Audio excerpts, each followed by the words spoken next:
감사합니다. 식사들 하셨어요? 네. 와, 1시 반 예배 드리니까 전도학교 하고 전 오늘 그 재정부 또 행정부 미팅하고 나니까 딱 5분 남았더라고요. 그래서 바로 내려왔는데 여러분도 아마 좀 타이트 하셨을 것 같아요.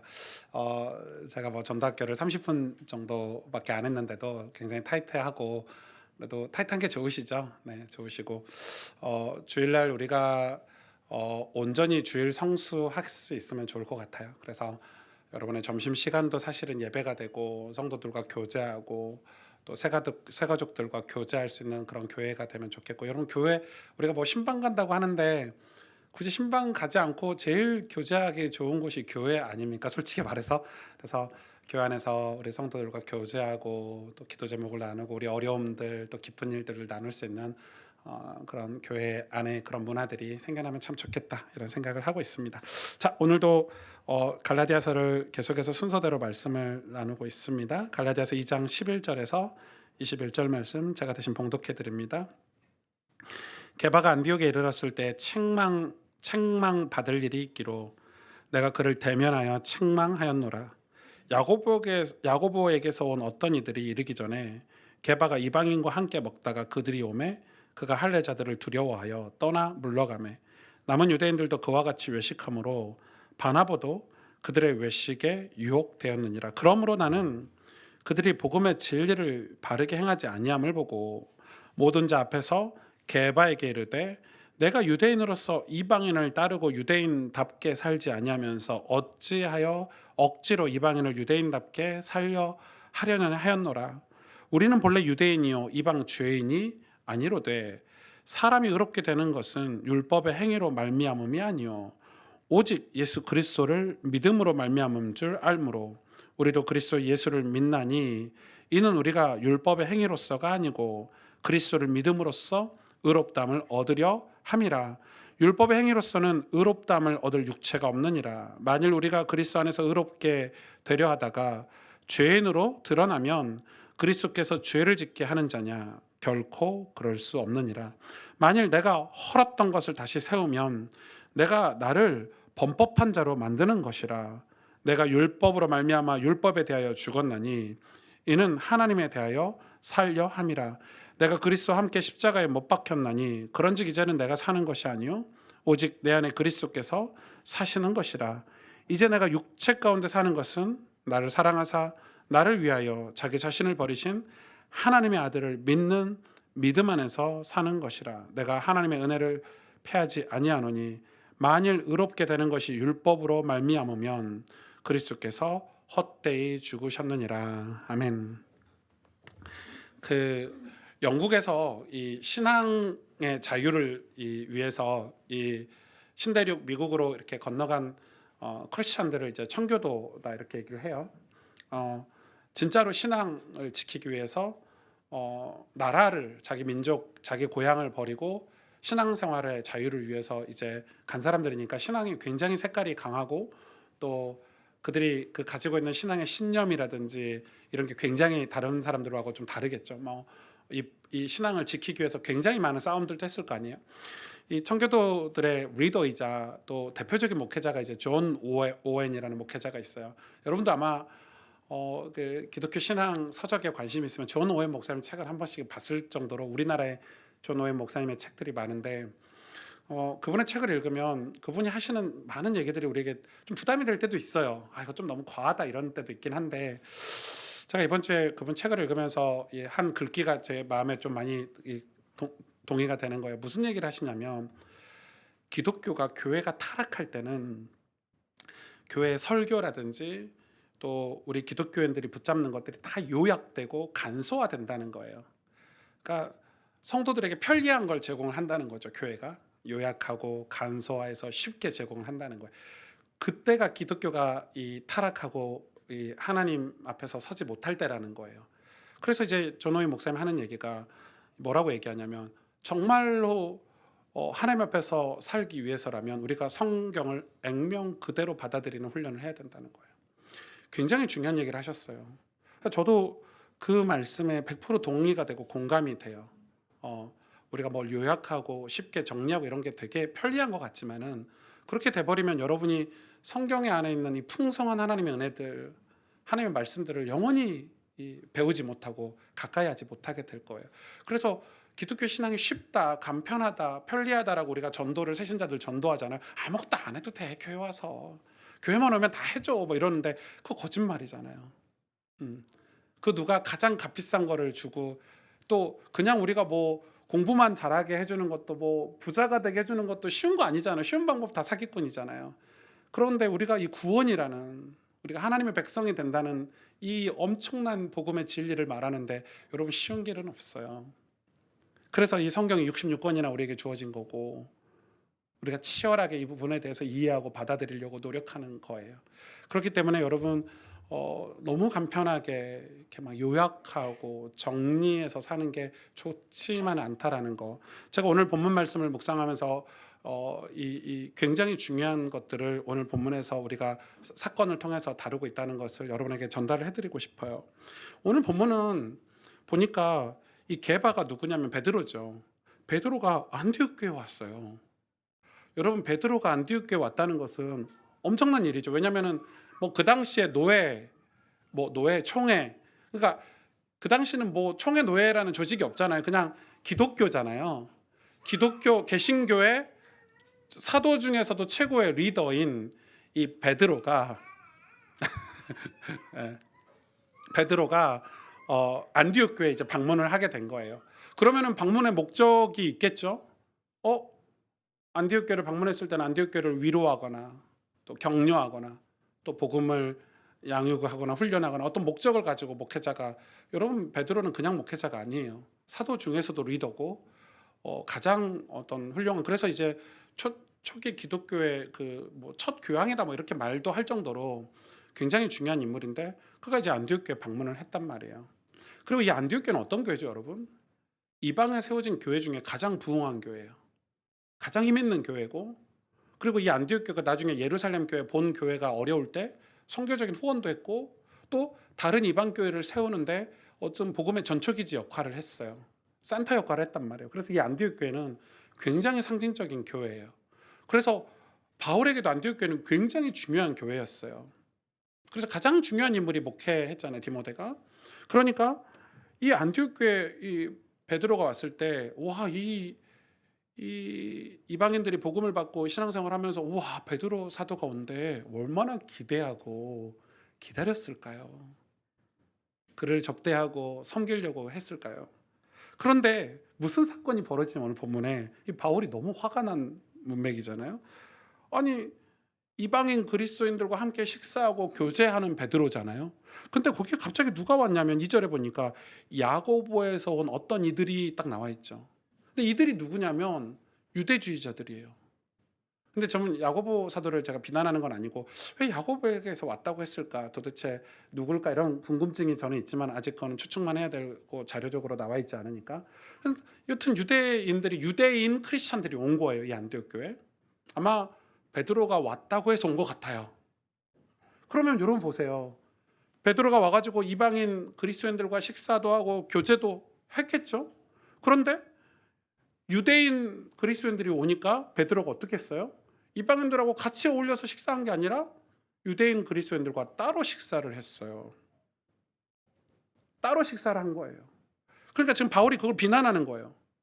그렇게 지도자가 그런 식으로 해버리면 이방인들이 유대인의 의식법, 식사법을 따르지 않으면 마치 유대인, 그것도 이 안디옥 교회 성도들도 아니죠. 야고보에게서 왔으니까. 그러면 어떤 느낌을 받냐면 이방교회 이방인 크리스찬들은 마치 우리가 차별당하는 느낌도 받을 거고 우리는 약간 2등 시민이 된 것 같은 느낌도 들게 한다는 거예요. 그러니까 이방인과 함께 밥 먹다가, 그러니까 이방인을 의식해서 함께 하는 척을 했다가 유대인들이 오니까 유대인들과 따로 밥 먹으면서 이방인들에게 뭐라고 얘기하냐면 그 베드로가 나랑 같이 밥 먹으려면 유대인 식사법을 지켜야 돼, 이렇게 얘기를 하는 거예요. 그게 바로 외식의 죄가 아닌가 하고 베드로를 지금 바울이 면전에서 책망하고 있어요. 오늘 보니까 그를 대면하여 책망했대요. 여러분, 바울이 대사도 베드로를 면전에 대고 책망할 수 있나요? 훈계할 수 있나요? 얼마나 화가 났으면 오랜만에 만난 이 베드로를 면전에 대고 지금 이야기를 하는 거예요. 당신 지금 뭐 하는 짓이냐? 그러니까 베드로는 자기 스스로는 아무 문제 없이 유대의 음식법을 지키지 않고 이제 예수 그리스도 안에서 자유함을 얻었기 때문에, 그거 고넬료 사건도 겪었잖아요. 그렇기 때문에 이방인처럼 살고 있었어요. 이방인, 그냥 그리스도인으로 살고 있었어요. 그런데 이방인 그리스도인에게 이제 자신과 함께 식사를 하길 원한다면 유대인의 음식 규정을 지키기를 요구해 버린 거예요. 여러분, 예수님께서 성경에 말씀하는 죄가 율법을 지키지 않아서 생긴 죄인가요? 여러분 잘 들어보셔야 돼요. 제가 무슨 말 하는지. 율법은 우리의 원래 가지고 있던 죄가 하나님 앞에 드러나기 위한 거죠. 율법을 지키지 않아서 생기는 죄가 아니라 율법은 우리의 죄가 하나님 앞에서 드러나게 할 뿐이에요. 그래서 하나님 우리에게 율법을 주신 이유, 구약은 신약의 복음을 주신 이유, 여러분 복음과 율법은 같은 거예요. 엄마가 자녀가 말을 안 들었을 때 회초리를 드는 것과 엄마가 자녀가 말을 잘 들어서 맛있는 음식을 해주는 거는 똑같은 거예요. 엄마의 사랑은 똑같아요. 율법과 복음을 나누는 게 아니라 율법과 복음은 다 뭐죠? 우리에게 그렇게 주신 이유가 뭐죠? 우리가 죄에서 벗어나서 다시 하나님을 바라보고 하나님과 교제하도록 하기 위함인 것을 저와 여러분 아셔야 돼요. 그러나 베드로는 유대주의자들과 함께 하면서 이방인들을 죄인이라고 멀리하는 거예요. 이게 얼마나 위선인가요? 이방 죄인이라는 표현까지 썼어요. 오늘 본문에 이방 죄인. 그러면 여러분 유대인은 죄인 아닌가요? 그러면 여러분 율법을 지키는 그 율법주의자들은 죄인이 아닌가요? 이런 이원론에 빠져버린 거예요. 흑백 논리에 빠져버린 거예요. 그러니까 이런 이상한 어리석은 논리에 빠져버린 거죠. 제가 오랫동안 들어왔던 영적 문제라는 단어, 영적 문제라는 단어를 전 좋아하지는 않습니다. 성경에도 없을 뿐더러 제가 그런 걸 떠나서 다른 이유는, 여러분 이렇게 생각해 보세요. 정말 몸에 문제가 있거나 장애가 있을 수도 있고 몸에 병이 걸릴 수도 있고 아니면 정말 가난하거나 어떤 인생에 힘들고 어려운 이 상황에 처해 있는 사람들, 그런 사람들만, 영적 문제는 하나님 떠난 문제잖아요. 그런 사람들만 하나님 떠난 문제를 가지고 있나요? 아니, 그렇게 문제 있는 사람들만 하나님 떠난 문제 가지고 있고 문제 없는 사람은 하나님 떠난 문제를 가지고 있지 않나요? 우리가 흔히 그런 분들을 손가락질하면서 영적 문제 때문이야라고 말하는데 그게 올바른 신앙인의 자세인가요? 우리 자녀들에게 그렇게 가르쳐야 되나요? 쟤는 그렇게 해서는 안 되죠. 우리가 정말 영적으로 싸워야 될 것은 그런 것들이 아니에요.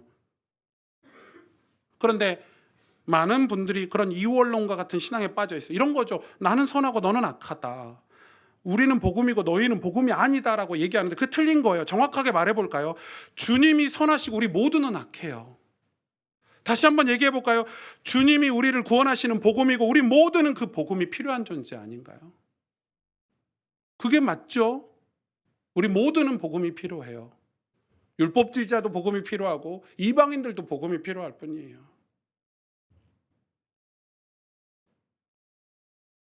바울은 복음을 오해하게 만들고 복음을 가르치는 것을 방해하는 거짓 선지자들과 평생 싸웠거든요. 그런데 그 싸움이 어떤 싸움이었어요? 바울은 자기 자신이 그 복음으로 사는 싸움을 싸웠어요. 살아냈어요. 근데 베드로는 자신의 입장, 체면, 자기의 위치 이런 걸 고려해서 정직하지 못했죠. 사실 바울의 마음에 갈등이 있었을 거예요. 베드로의 마음에. 베드로 마음에 이방 교회가 진짜 바르게 성장하고 은혜를 받고 있는 모습을 보러 왔으니까. 근데 그게 그렇게 보러 왔는데 갑자기 유대주의자들이 나타나니까 갑자기 유대주의자들 비율을 맞추려고 자기 입장, 체면 이런 것들 때문에 정직하지 못하고 위선하는 모습을 보고, 그가 복음을 전하는 사도임에도 불구하고, 여러분 그런 베드로의 모습 때문에 하나님은 그에게 이방인 사역을 맡기지 않으신 거예요. 그래서 이방인 사역을 위해서 바울을 따로 하나님이 선별하신 거예요. 걷다 대고 오늘 바울이 너무 화가 나고 섭섭하고 이게 지금 뭐 하는 짓인지 지도자가, 그래서 면전에 대고 지금 이 베드로에게 지금 책망하는 장면이죠. 당신이 지금 뭐 하고 있는 줄 아느냐? 이방인 이 안디옥 교회 성도들에게 어떤 상처를 주고 있는 줄 지금 아느냐? 여러분 정확하게 이해하고 계셔야 돼요. 우리가 의롭다함을 얻는 것은 우리가 구원받았어. 우리가 하나님 자녀가 됐어. 우리가 예수 그리스도의 십자가의 보혈로 죄사함 받았어. 이런 표현들 쓰잖아요. 우리가 구원받은 표현들을. 그런데 성경은 우리를 의롭다라고 얘기를 해준단 말이에요. 그거는 하나님께서 의롭다고 우리를 간주하신 거예요. 의롭다고 선언하신 거예요. 내가 널 의롭게 할게. 사람이 만일 사람들이 죄가 없고 하나님의 완벽한 어떤 도덕적인 기준, 윤리적인 기준을 완벽하게 이행하고 율법을 완벽하게 순종하면 그것은 자신의 공로로, 자신의 그 공로를 기초로 의롭다함을 얻게 되고 의롭다고 선언될 수 있겠죠.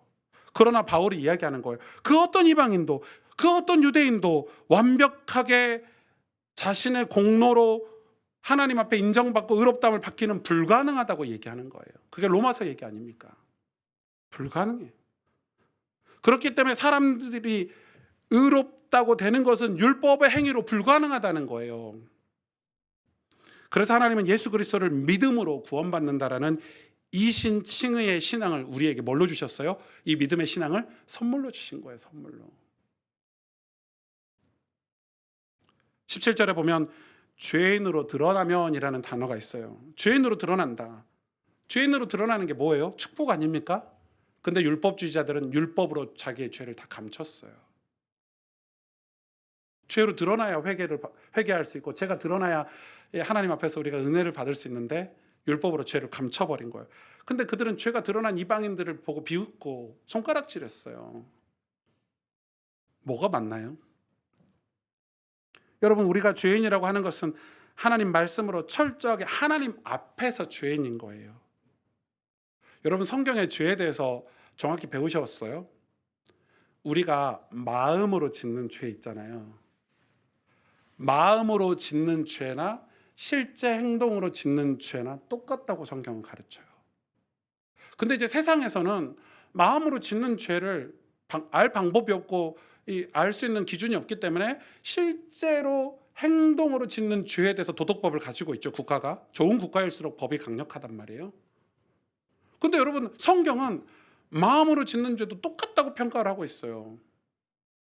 여러분 마음으로 짓는 죄, 상상으로 짓는 죄, 마음속에 드는 죄 안 지으셨나요? 그거 오늘 여러분의 마음속에 있는 죄를 비디오로 다 틀면 이 자리에 고개 들 사람 누가 있어요? 저는 제가 마음속으로 짓는 죄 이 비디오로 만들어서 여러분한테 틀면 저는 오늘 목회 바로 사임할 거예요. 창피해서 전 목회 못해요. 우리가 육신으로 죄를 짓지 세상법으로 지키지 않아서 깨끗한 것처럼 보이고 도덕적인 것처럼 보이지만 우리가 하나님 앞에서 섰을 때 우리가 죄 없는 사람이 누가 있나요? 그래서 하나님 앞에서 죄인인 거예요. 그런데 이방인들이 유대인들의 문화 속에 들어가서 그들의 법, 음식법, 할례, 안식일법 이런 것들 지키지 않아서 죄인이 된다는 것은 틀린 거라고 지금 바울이 일축하는 거예요. 맞죠? 율법으로 우리가 죄인인 걸 깨닫는 것. 근데 지금 유대인들이 말하는 건 결이 완전히 달라요. 우리가 지키는 이 율법을 지키지 않아서 죄인이라는 거예요. 이방 죄인. 그래서 그냥 죄인이 아니고 이방 죄인이라는 단어를 만들어낸 거예요. 유대인들이.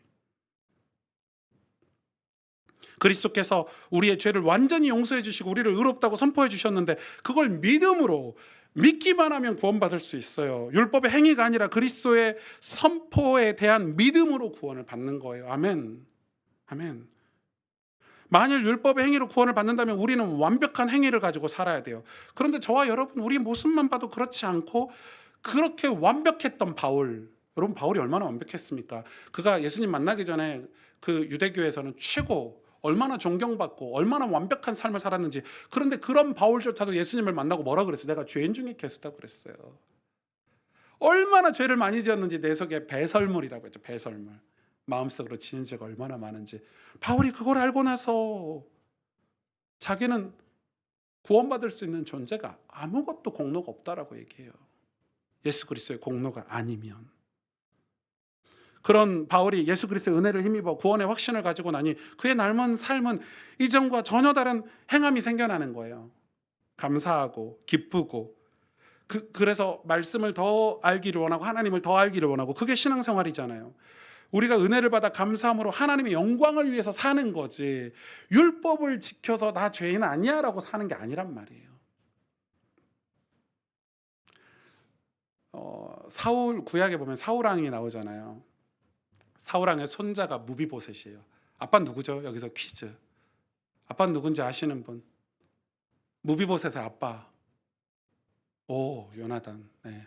처음 들어보신 분 회개하시고, 예. 성경을 읽으면 다 나와 있습니다. 네, 요나단. 그래서 다윗과 요나단 둘이 절친이라고 그러죠. 왜 절친이라고 그러죠? 여러분, 사울왕이 미쳐가지고 하나님을 대적해서 엄청난 전쟁에, 그 국가가 어려움에 겪었을 때 나라를 위해서 싸우지 않고 이제 다윗을 시기하고 질투하게 되죠. 악신이 들려가지고. 다윗을 막 죽이려고 쫓아다닐 때 이 사울의 아들이 요나단인데, 이 요나단이 다윗을 도와줍니다. 아빠가 너 죽이려고 지금 어디로 오고 있어, 이런 정보를 제공해 주죠. 그래서 두 사람이 만나서 막 애틋한 거예요. 여러분, 근데 생각해 보세요. 아니, 우리 아빠가 잘 돼야 내가 왕위를 이어받잖아요. 요나단 입장에서는 아빠가 승리하고 다윗을 제거를 해야 자기가 왕위를 이어받아서 왕이 될 수 있어, 이스라엘의 왕. 근데 왜 다윗을 도왔을까요? 그가 믿음의 사람인 거예요, 요나단이. 그래서 이제 다윗이 둘이 언약을 맺어요. 내가 이 은혜를 잊지 않겠다. 내가 네 자손에 대해서 기억하고 있겠다.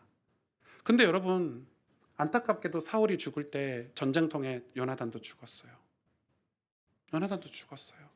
근데 그 블레셋이 쳐들어왔을 때 요나단도 죽고 사울도 죽었는데, 그때 요나단의 아들 무비보셋이 5살 때였어요. 그래서 그의 유모가 이 요나단을 안고 왕궁을 뛰쳐나와서 도망갔죠. 도망가면서 이 아이를 떨친 거예요. 떨쳐서 두 다리가 그때 불구가 됐어요. 두 다리를 쩔뚝거리는 이제 장애가 된 거, 장애가 생긴 거죠. 그런데 그 후로는 다윗도 이 왕위를 물려받았는데 나라가 막 정신이 없었어요. 어지러울 때예요, 사울 왕 때문에. 그래서 무려 20년 동안 다윗도 전투를 했어요. 나라의 안정을 위해서. 20년 좀 지나니까 나라가 왕권이 이제 강력해졌어요.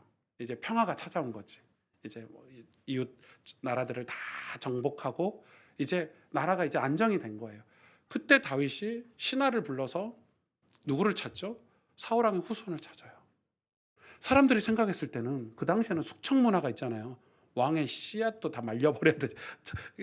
그럴 마음이 아마, 우와, 다윗이 이제 왕권이 강화되니까 이제 사울 왕의 후손을 찾아서 씨앗을 말리려나 보다, 이런 오해를 했죠. 근데 어쨌든 왕의 명령이니까 이 신하가 찾아다닙니다. 그래서 무비보셋이 있는 곳을 알아냈죠. 황무지 같은 풀 한 폭이 안 나는 가난한 지역에 가난한 사람의 집에 그것도 얹혀 살고 있었어요. 왜 얹혀 살았죠? 자기 신분을 숨기려고. 왕의 후손이라는 신분을 숨기려고. 그런데 그렇게 살면서 20년 동안 살면 25살이 됐을 거 아니에요. 결혼도 하고 아이도 난 거예요. 그럼 무비보셋을 찾은 거예요, 신하가. 그래서 무비보셋을 데리고 다윗 왕에게 가죠. 얼마나 무서웠을까요? 근데 그때 다윗이 이 무비보셋을 안아주죠. 그리고 손을 잡고 얘기해요. 내가 네 아버지하고 맺은 언약 때문에 너를 기억하고 너를 찾았다고 얘기해요. 그리고 이 무비보셋에게 뭘 해주죠, 다윗이? 왕궁에 살 수 있도록 해요. 그리고 재산을 주고 땅을 주고, 그리고 최고의 축복은 뭐죠? 너는 내가 밥 먹을 때 항상 이 식탁에 앉아서 같이 밥을 먹어야 돼. 무비보셋은 그게 만약에 절름발이가 아니었으면, 불구가 아니었으면 그런 애를 못 받았을 수도 있어요. 그러니까 그런 절름발이 때문에 오히려 다윗에게 더 애틋하게 사랑을 받았다고 평가하는 분들도 있어요. 그렇게 세월이 흘렀죠.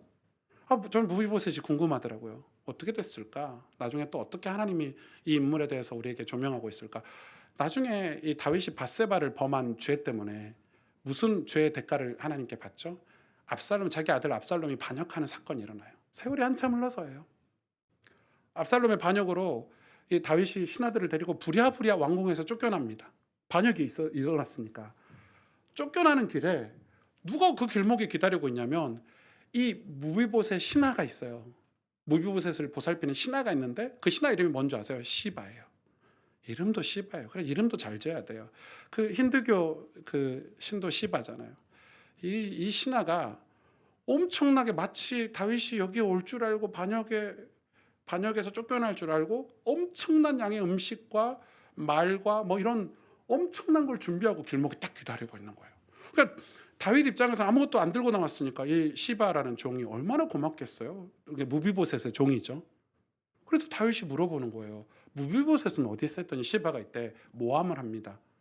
무비보셋은 왕궁에 남아서 나의 왕조가 다시 세워질 거라고 다윗에게 거짓말을 해요. 다시 사울 왕가가 세워질 거라고.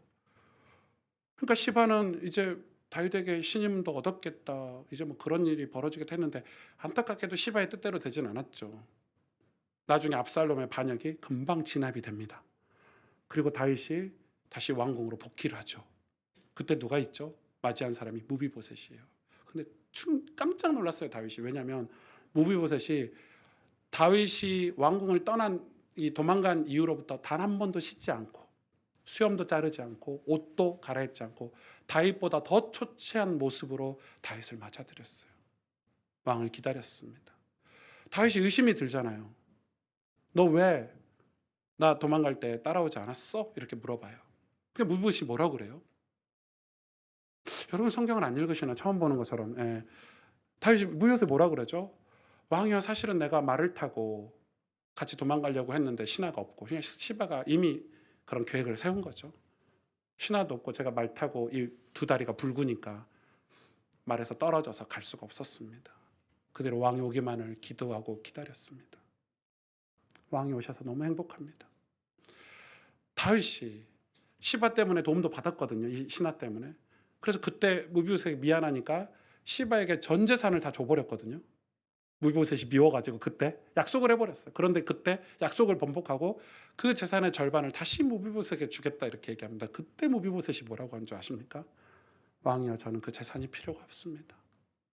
여태 왕이 나를 왕의 식사 자리에서 나를 보살펴 주셨고 저와 제 자녀들을 보살펴 주셨고 전 왕이 돌아오는 것만으로도 만족합니다 라고 얘기를 해요. 여러분, 우리가 무비보셋이죠.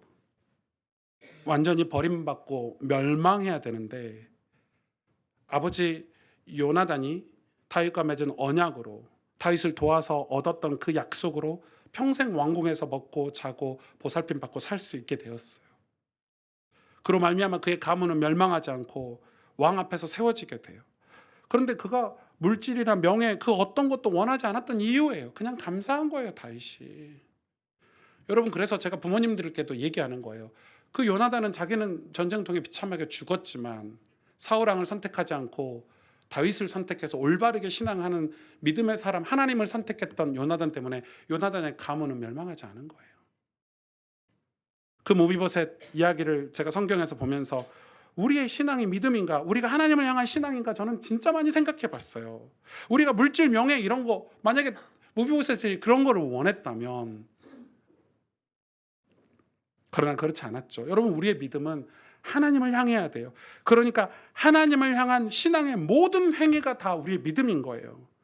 그래서 그것이 진실하고 정직하고 분명해야 돼요. 바울은 오늘 본문 19절에 율법으로 말미암아 율법에 대하여 내가 죽었나니 이는 하나님에 대하여 살려 함이라 이렇게 얘기를 해요. 더 이상 내 노력으로 내 힘으로 내가 가진 그 무엇으로, 정확하게 말하면 내 모든 것으로도 하나님에 대하여 살 수 없다는 걸 깨달은 거예요. 그래서 정말 하나님이 어떤 분인지, 하나님이 누구신지 알게 된 거예요.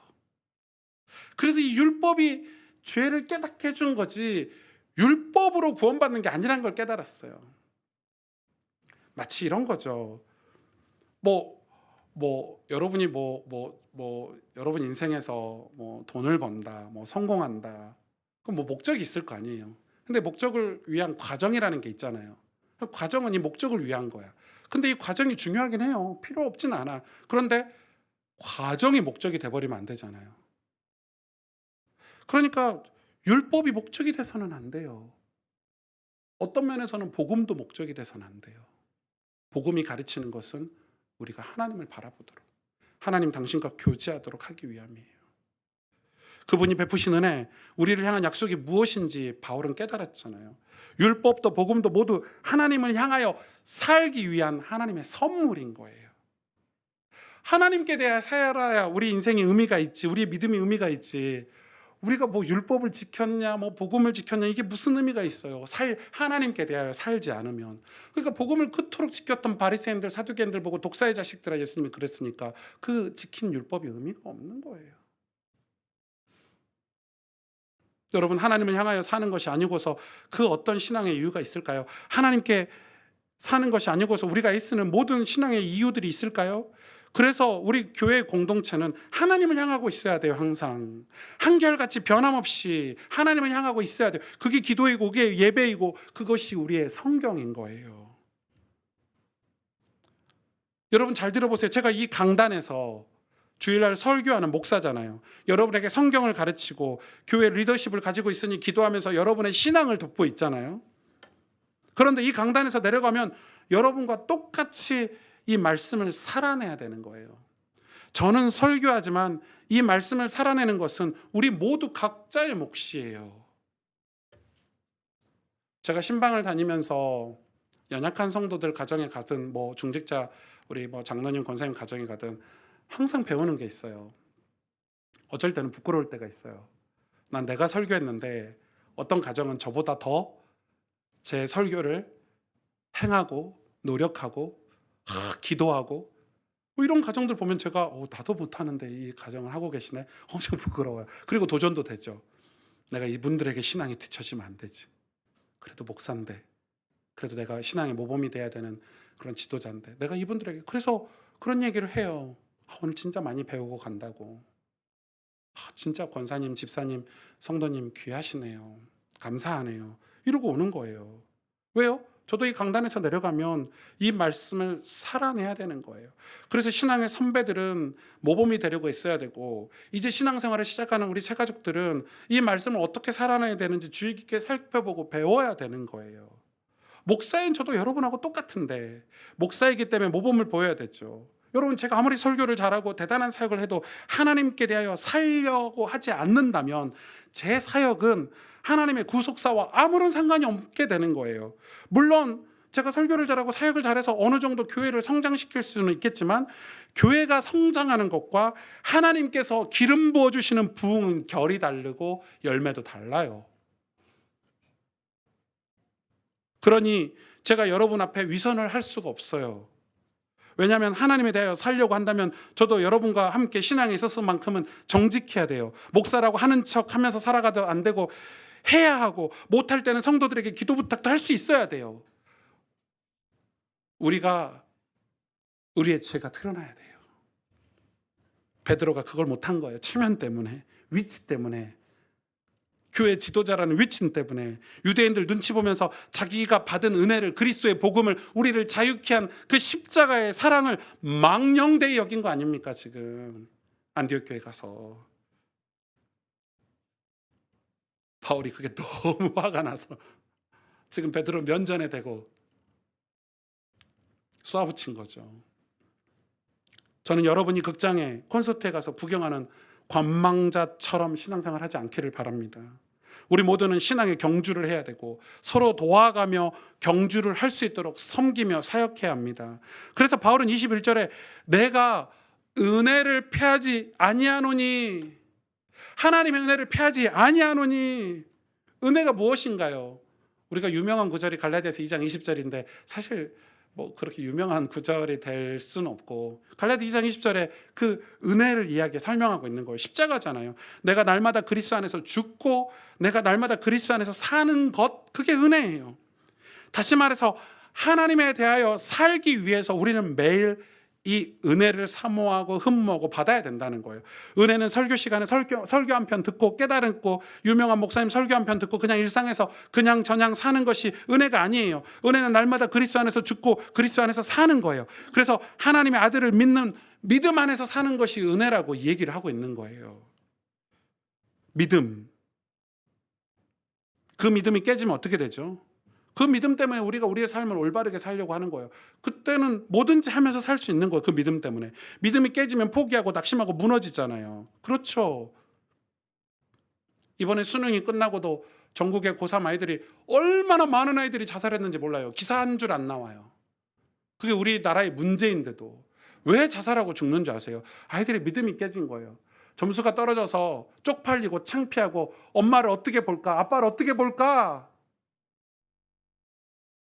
그런데 죄송하고 미안하지만은 대다수의 아이들은 그렇지 않아요. 대다수의 아이들은 성적이 떨어졌으면 믿음이 있잖아요. 이것 가지고 내가 또 공부해서 도전하면 되는데 다시 재수를 하든지 아니면 꼭 그 학교를 가지 않고 다른 학교 가서도 나는 잘 살아낼 수 있어라는 우리 삶에 대한 믿음이 있으면 포기하지 않고 또 지나가죠. 그게 뭐가 창피한 일이라고. 그런 헛된 믿음을 부모님들이 이 사회 교육 제도가 심어줘서는 안 돼요. 여기 아니면 네 인생 끝났어 이런 거에 심어주면 안 돼요. 그러니까 그런 믿음 하나만 없어져도 삶을 포기하는 시대인데 우리가 구원받는 믿음, 생명을 얻는 믿음, 예수 그리스도를 믿는 믿음, 이 믿음을 우리에게 선물로 주셨다는 거예요. 하나님이 선물로 거저 주셨대요. 거저. 제가 이 믿음의 길을 가려고 저는 이제 제가 예수님을 처음 믿었으니까 이 믿음의 길이 정말 얇잖아요. 믿음이. 제가 목사이긴 해도 신앙의 연수가 얇아요. 이제 겨우 30년 신앙생활 했으니까. 그래서 믿음의 길을 가려고 무척이나 많이 공부하고 확인하고 이거 진짜 쉽지 않구나. 왜냐하면 분별하기도 어려워요. 왜냐하면 제 주변의 교회들, 제 주변의 크리스찬들이 전부니까 이게 믿음인지 아닌지 분별하기가 너무 어려워. 이 교회 같은 게 믿음 있는 것 같은데 나중에 막 무슨 사건이 일어나서 보면 믿음이 아니었네 막 이러니까 분별하기도 어렵고 믿음이 뭔지도 잘 모르겠고 길을 찾는 게 너무 어려웠어요. 얼마나 기도했는지. 그러면서 하나님께서 알게 해주신, 그래서 그것 때문에 제가 지금 신학교도 다니고 있고, 여러분 내일도 학교 가야 되는데 깝깝해 죽겠어요. 레포트 써야 되고 이 나이에 47살에 막 레포트 써야 되죠. 출석 부르면 예 대답해야 되죠. 여러분 쉬운 게 아니에요. 공부해야 되죠. 암기해야 되죠. 시험 봐야 되죠. 그러니까 쉽지가 않아요. 그런데 제가 그렇게 공부하면서 책을 들여다보고 성경을 공부하면서 제가 제가 하나님께서 알게 해주신 몇 가지 믿음에 대한 기준이 제가 생겼는데 제가 그게 저한테는 확신이죠. 첫째는 바로 성경이에요. 과연 성경인가? 과연 우리가 구원받기에 하나님의 사람으로 선한 삶을 살기에 성경이면 충분한가? 아멘. 성경이면 정말 충분한가? 그 믿음이 있다면 여러분 성경에 죽도록 여러분 성경에 진심이셔야 돼요. 정말 여러분 성경 읽다가 천국 가시기를 주의 이름으로 축복합니다. 예수 믿는 사람들이 성경 읽다가 죽는 게 가장 인생의 복이라고 저는 생각합니다. 여러분이 뭐 성공을 했던 대단한 헌금을 하든 뭐 교회를 위해서 뭐 기념이 될 만한 뭐 삶을 살았던 맞아요. 그러나 저는 가장 아름다운 신앙 유산은 여러분이 성경을 읽다가 죽는 것이라고 생각합니다. 그 성경을 잃어버리면 우리 믿음의 길도 잃어버리는 것입니다. 두 번째는 하나님의 영광인가입니다. 정말 하나님을 사랑하고 사모하고 온전히 유일하신 하나님 한 분이신가? 저는 이 부분을 너무 확신하고 기쁨이 있었습니다. 우리의 모든 삶의 끝이 하나님의 영광인가? 이 목회의 끝이 하나님의 영광인가? 이 가스펠 교회 끝이 하나님께 영광인가? 그렇다면 과정도 달라지더라고요. 하나님의 영광인가? 하나님의 영광 앞에 무비보셋처럼 엎드릴 수 있는가? 다 포기할 수 있는가? 하나님 한 분만으로 충분한가? 진짜 하나님의 영광을 위해서 산다면 마지막으로 세 번째는 우리 자녀들인가? 이건 성경에서도 중요하게 얘기해요. 다음 세대. 만일 저와 여러분이 우리 자녀들에게 분명하게 물려줄 신앙을 원하신다면 우리는 교회를 바르게 세워야 돼요. 왜냐하면 우리 자녀들에게 물려줄 수 있는 건 교회밖에 없어요. 여러분이 신앙의 유산을 자녀들에게 아무리 말한다 한들 교회가 없으면 신앙은 사라져요. 아이들을 양육하고 권면하고 회개하게 만들고 말씀을 가르치는 교회가 사라지면 사라지는 거예요. 건강한 교회가, 바른 교회가, 하나님 앞에서 안디옥 교회 같은 교회가 세워지지 않으면 그렇게 하기 위해 우리가 성경으로 돌아가야 되고 하나님을 사랑하는 자리로 돌아가도록 애써야 돼요. 그 신앙이라야 교회를 바르고 세울 수 있기 때문에. 왜요? 우리가 교회니까. 이 건물이 교회가 아니고 저와 여러분이 교회니까. 제가 알고 있어요. 여러분 제가 올해 교단을 옮기려고 하는 것 때문에 심란하신 분들도 있고 또 하필 이럴 때 교회 예배당 재계약건으로 인해서 우리가 뭐 작정 헌금도 해야 되고 복잡하고 어렵고 힘들다는 생각이 여러분 많이 들죠. 굳이 저렇게 목사님이 뭐 교단에 대해서 저렇게 고민을 왜 하시는지 모르겠다면서, 불편하다면서, 예배드리기 힘들다면서, 그냥 나는 좋은 메시지 듣고 우리를 위로해주고 사랑해주는 설교만 듣고 싶은데 목사님 저런 고민 얘기 우리한테 안 해줬으면 좋겠다면서. 그런데 정말 당연하고 또 반드시 해야 될 것은 교회가 우리 자녀들에게 어떤 모습인가. 우리 모두는 교회예요. 그래서 교회는 늘 부족해요. 우리가 부족하기 때문에. 교회도 부족한 거예요. 그래서 우리가 그리스도 안에서 새 삶을 살고 우리가 말씀으로 새로운 삶으로 우리의 신앙이 건강해지고 풍성해지면 교회도 풍성해지고 교회도 살아나는 거예요. 안디옥 교회 이방인 그리스도인들의 그들이 진짜 은혜를 받았기 때문에 안디옥 교회가 세워진 거예요. 예루살렘 교회는 그 유대인들이 아직도 편협하고 자기들의 전통과 문화가 중요하다고 생각하는 이 예루살렘 교회 구성원들 때문에 예루살렘 교회는 사라진 거예요. 역사 속에서.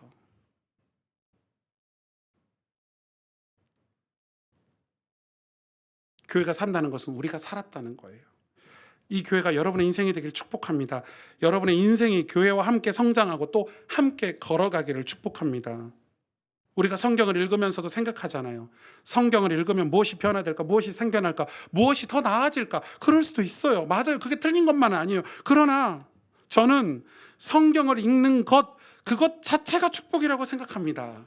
진짜 축복은 성경을 읽고 있는 그 순간, 내가 어쩌다가 성경을 읽고 있지?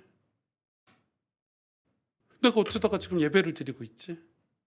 내가 어쩌다가 하나님이 믿어지고, 내가 그릇된 삶, 죄악된 삶에서 벗어나서 하나님이 기뻐하시는 삶으로, 거룩하고 아름다운 삶으로, 가난한 자를 돕는 삶으로, 선한 삶으로 내가 변화되려고 하지? 그거 자체가 축복 아닌가요?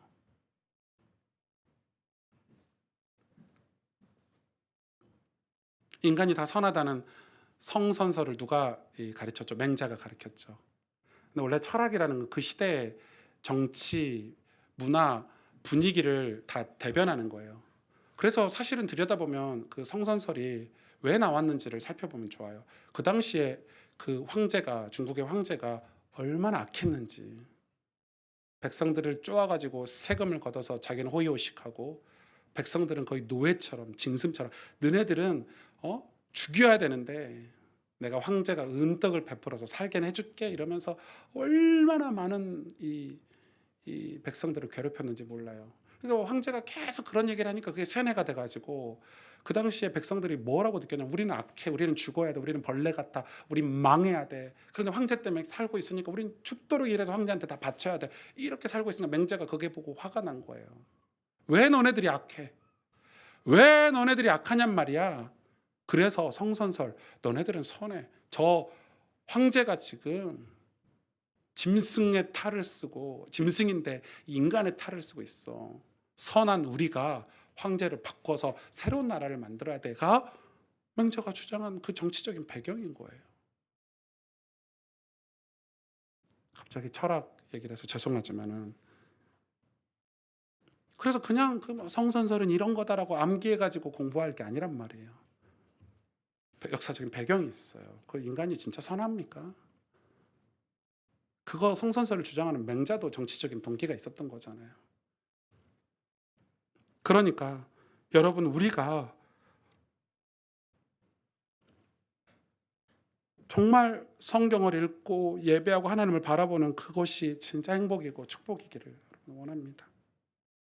세계적인 선수들, 뭐 스포츠 선수들이든 뭐 과학자든 세계적인 그런 사람들은 그저 그런 선수들과 차이가 있죠. 그 차이가 뭐라고 여러분 인터뷰나 뭐 이렇게 뭐 다큐멘터리 보면은 알 수 있죠. 세계적인 선수들과 그저 그런 선수들의 차이는 자기가 그 일에 대해서 사랑하고 그 일을 정말 좋아하는 사람들이에요. 그러니까 너무 좋아하니까 자기가 사랑하는 일에 일생을 다 드리냐? 그렇지 않느냐의 차이예요. 그러니까 세계적인 선수들은 그걸 사랑해요. 사랑하는 사람이 이길 수 없어요. 사랑하기 때문에 너무 행복하고 좋은 거예요. 힘든 훈련도 행복하고 좋고 엄격한 질서도 행복하고 좋은 거예요. 그러니까 율법도 괜찮은 거예요. 구원받은 사람에게 율법은 축복이에요. 너무 행복한 거예요. 내 삶을 바르게 해주기 때문에. 그런데 그저 그런 선수들은 뭐예요? 힘들거나 혹은 어떤 보상이 자기가 원하는 수준이 아니면 관둬버리죠. 내가 이거 힘든 걸 왜 이 정도 보상 가지고. 그러니까 끝에 가서는 영광이 달라지죠. 내가 사랑하는 이 일을, 여러분 신앙도 똑같아요. 내가 하나님을 사랑하면 하나님의 뜻대로 사는 게 행복해요. 그렇게 살려고 애쓰는 거예요. 그래서 남들이 볼 땐 그게 율법처럼 보이고 그게 경건처럼 보이는 것뿐이에요. 그러나 결이 달라요, 율법주의자들과. 하나님을 사랑하십니까? 그러면 하나님 말씀을 사랑해야 되는 것 아닌가요? 바울이 줄곧 주장하는 거예요. 바울 서신서에 줄곧 주장하는 핵심이, 우리가 하나님께 은혜를 받고 하나님 사랑하냐? 그러면은 하나님 말씀을 사랑해야 되는 것 아니냐? 지켜야 되는 것 아니냐? 여러분, 이 작은 교회가 별거 아니라고 생각하시나요? 이곳을 주님이 세우시고 주님의 교회라고 믿고 계십니까? 그렇다면 정말 기도하셔야 합니다. 관망자가 아니라 저와 함께 우리 자녀들에게 정말 아름다운 교회, 진짜 교회다운 교회를 물려주기 위해서 함께 기도하셔야 돼요. 그러나 그 일에는 당장 열매가 없을 수 있어요. 요나단이 이 다윗을 선택했다는 건 다윗을 선택한 게 아니라 하나님을 선택한 거죠. 그러면 당장 열매가 없죠. 자기도 죽었으니까. 가문이 다 망할 뻔했으니까. 당장 변화가 없을 수 있어요. 그런데 사랑을 포기하고 진리를 포기하면 교회는 둘째 치고서라도 여러분의 삶의 신앙이 세워지기는 어려워요.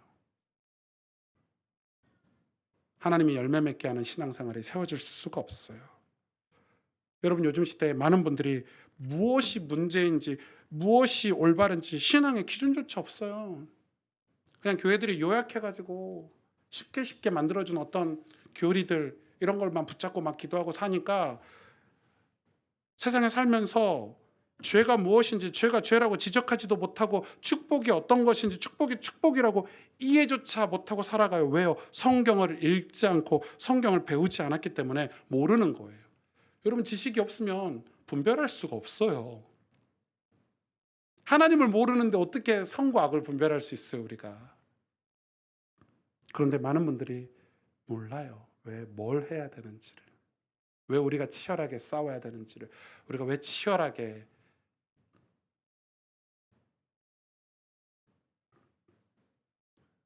하나님 앞에서 성실하게 살아가면서 기도하는 여러분은 이미 축복받은 존재들이세요. 안디교회 성도들, 이방인 성도들 얼마나 귀합니까? 그 이방에서 우상을 섬기다가 무비보셋처럼 버림받고 멸망해야 되는 그런 존재들인데 우리가 하나님 은혜로 주님을 섬기고 사랑하고 복음을 전하기 위해서 애쓰고 있는데, 여러분 하나님 앞에서 성실하게 살아가면서 하나님을 섬기는 여러분이 얼마나 축복이에요. 뭘 더 받아야 축복인가요? 바울이 그런 고백을 하죠. 이미 자신은 감옥에 있고, 아니 어쩌면 유대교에서 나와 그리스도인으로 살아가는 그 삶이 유대인으로 살아가는 것보다 훨씬 고단한데도 하나님 앞에서 받은 그 은혜를 패하지 않고 그 은혜를 받고 살아가는 그 모든 삶이 너무 행복하다고 간증하고 있는 게 바울 서신 아닌가요? 하나님 우리에게 하나님께 대해서 살도록 우리에게 복음을 주셨어요. 복음은 우리가 하나님께 대해서 살도록 주신 하나님의 선물이에요. 그러니 여러분, 하나님께 대하여 하나님을 바라보고 의지하는 여러분의 모든 삶이 얼마나 귀하고 아름다워요. 같이 기도하겠습니다.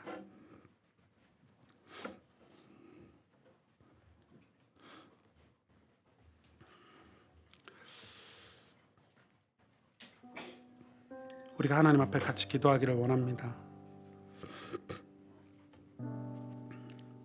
여러분, 우리의 신앙은, 우리가 왜 교회 와서 이렇게 예수를 믿고 예배를 드리고 굳이 안 그래도 되는데 이 죄에서 벗어나려고 하고 거룩해지고 경건해지려고 할까요? 그게 건강한 교회고 그게 건강한 그리스도인의 모습인데도 불구하고 그것이 왜 이렇게 힘들고 어려운가요? 우리가 하나님께 대하여 살아야 되기 때문에 하나님이 주신 믿음으로 그런 삶을 우리가 살아내는 거예요. 우리가 하나님께 대해서 살아야 돼요. 유대인 율법에 대해서 사는 게 아니에요. 그래서 바울은 율법에 대하여 자기가 죽었다 표현을 해요. 율법이 쓸모없다라가 아니라 율법에 대해서 살려고 하는 게 아니에요. 우리가 뭐에 대해서 살려고 하냐? 하나님 앞에서 살아야 돼요. 하나님 보실 때 우리가 당신의 자녀여야 되고, 하나님 보실 때 하나님이 우리를 기뻐하셔야 되고, 하나님 우리를 보실 때 우리가 생명이어야 되고 살아있어야 되는 거예요. 그래서 하나님께 대하여 우리가 살아있는 신앙생활, 거기에 베드로가 와가지고 이방인의 음식법을 지키지 않으면 너희와 밥도 먹지 않겠다고 하니까 바울이 얼마나 속상해서 지금 그게 뭐 하는 것이냐고, 지도자가. 오늘 그런 내용이죠.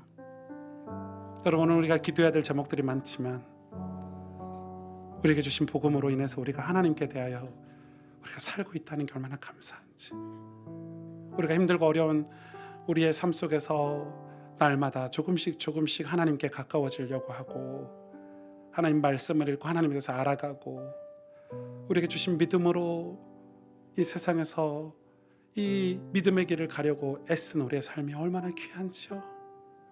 얼마나 귀하고 소중한지요. 하나님, 그래서 오늘도 우리에게 은혜를 주옵소서. 이 은혜를 피할 수가 없어요. 왜냐하면 그 삶은 은혜 아니면 살 수 없는 삶이기 때문에. 주님, 우리에게 은혜를 주옵소서. 주님, 우리에게 은혜를 주옵소서. 이 시간 오늘 말씀을 붙잡고 하나님 앞에 간절히 기도하도록 하겠습니다. 하나님 아버지,